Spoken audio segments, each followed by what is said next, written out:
sure they're meeting with DSA and trying to learn from them and trying to see like, hey, what can we implement?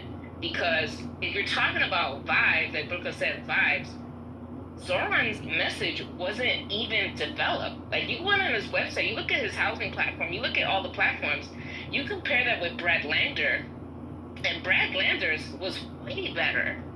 I mean, he had, like, his policies were way better developed.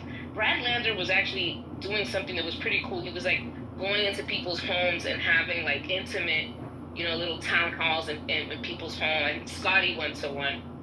So those are the type of things that Brad Lander, you know, didn't do. But the actual vibes of Zoran, which he came out of nowhere. And like I said, there's no way that they were expecting him to win in the beginning. Right? There's no way. He's only passed like 2 bills, and one of them deals with rodents, right? He's not an experienced person. And there's other people in that party that have way more experience than Zoran. But anyways, I think, yeah, he was charismatic, sure. Yeah, he is charismatic. He's a good-looking guy. He's a male. So, yeah, he has a lot of good things going for him.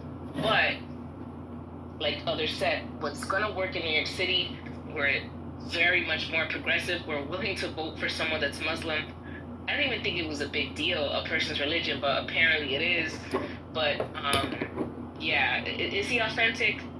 That's to be seen. I mean, went to a $60,000 a year public school for most of his life, comes from wealth, has multiple properties, has land in Africa, a bunch, like all these acres in Africa. He's a privileged person. So does he relate to the average New Yorker? Not at all. But, you know, we shall see, right? But at least we can try to model like the ground game, knocking on doors and engaging with people, educating people in that way. And I also think that has to be motivated by progress perpetually, right? Not when you get discouraged, but it has to always be, because if we ever noticed, you don't see the other side of the equation get discouraged. They are, even if they lose, they are still going at that message no matter what.